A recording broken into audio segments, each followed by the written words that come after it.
Hello creative ones, this is Robin Dudley Howes coming to you from my studio in Los Angeles, California. I am here to show you some more of the altered file folders. I was commissioned to make some more, and I wanted to show you them and see if you would like a tutorial. I just leave a comment down below if you're interested in how to make these and all the components that go with them. And also on that note, I will be releasing information on a new online course that I'm really excited to present to you on March 1st, which is this Friday, March 1st, 2019. It's going to be a class that I've been requested to do online for about a year now, and it's going to be my French Bohemian Travelers Junk Journals. That's going to be the class. So, and from now until the class launches and actually goes live, which will be probably around March 18th, I will be doing a series of videos, so those of you who don't know me can get to know my teaching style and decide whether or not you'd like to take the class. There's going to be a link down below. Please like and subscribe to this channel because I will be doing a giveaway towards the end of, before the class goes live. And yeah, and also press the bell. So that you get notified. Okay, so this is for those of you who have seen the other videos that I have on the altered file folders. They're all a little bit different. I make these a little bit different than some of the people out there doing YouTube videos. I've learned a lot from lots of different artists that I love watching, like Lori Fusco, Girl on the Ridge, Gail Augustinelli, I believe that's how you say your name, Ava from Bohemian Crafting. They're just so fun to watch and see what they do. I've been a paper crafter for over 20 years, so I have lots and lots and lots of stuff. So basically these are file folders that have been cut in half and then sewn, and they all have a little glassine bag on them. And then there's a collage. The collages are all different, and that's what makes these so fun. And in the tutorials, if you want to see how I make these, I'll show you a formula that I follow, because I have found that whenever I make something like this, I like to make a lot of them, and it's easier to follow a formula. Even though everything is different, you're going to use different images and whatnot, there's a certain formula that I follow, and it's just a little easier.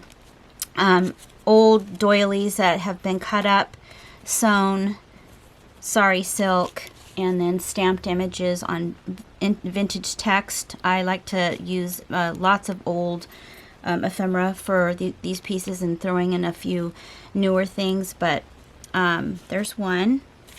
It opens up, and I'm going to show you the journals that go inside of them. So there's two components. There's the alter file folder, and then a small little traveler's journal that goes inside of another glassine bag that has been coffee dyed. Here's another one. This is a Tim Holtz image that I use. This is some vintage Dresden, I think it's from Germany, old bingo card. This is an original bingo card, and then some silk and rayon trim that I've sewn onto a doily, and these have been sewn onto the back here. So there's a little flap for all of them. And then just a collage of different pieces of ephemera and vintage laces, and some things made to look vintage and tea dyed. This one is, I love the Jane Austen. This is actually a digital print that I bought from a Etsy store. If I can remember the name of it, I'll put the link down below, or for sure put it down below when I do a tutorial, if, like I said, if you're interested.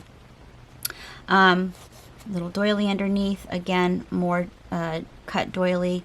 By the way, I didn't cut these doilies. I was given it looked like maybe somebody had made or was in the process of making a maybe something with an old bedspread that was all crocheted, and then they cut it all up, and this woman didn't know what to do with it, and I didn't really know what to do with it either because it was a ton. But it's come in perfect for this because now I don't feel guilty using it because it was already cut up. So, you know, if you get things like that, sometimes you don't know what to do with them, and then you figure it out. Again, this has a glassine bag. All of them have a glassine bag. All of them have a tea bag of some sort and some coffee dyed trim. Just, you know, just different composition. I'll go over how I compose and put these things together. These little tiny envelopes, I learned how to do those from Lori Fusco, Girl on the Ridge. They're so stinking cute and super easy to make.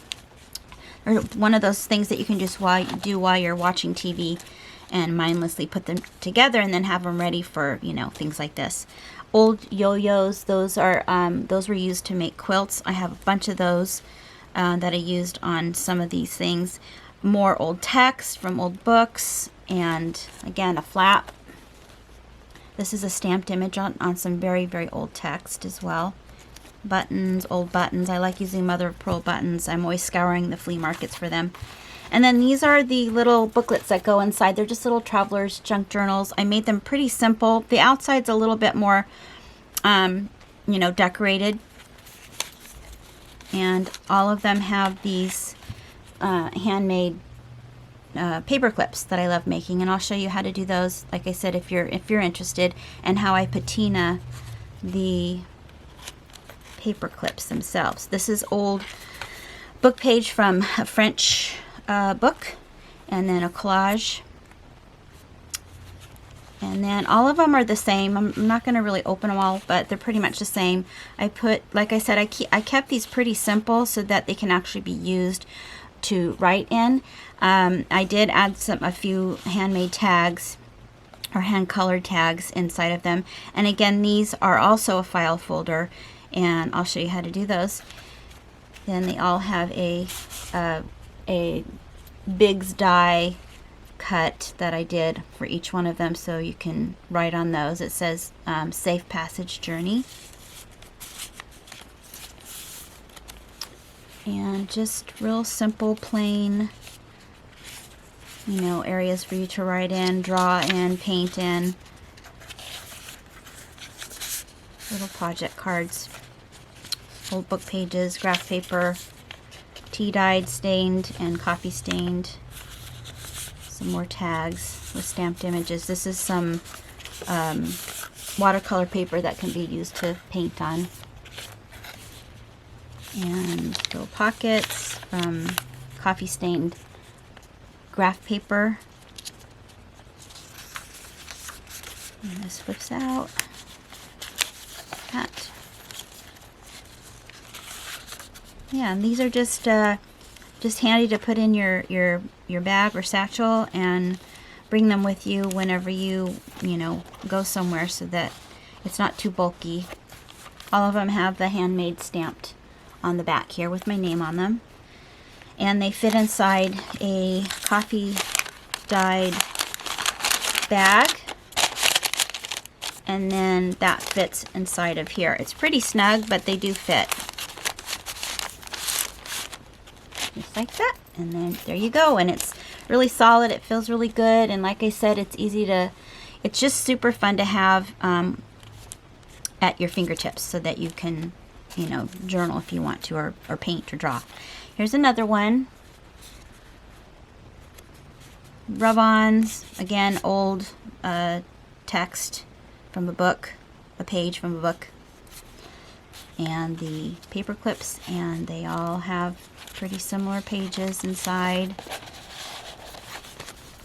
That one, and another one. This is from an old bingo tally.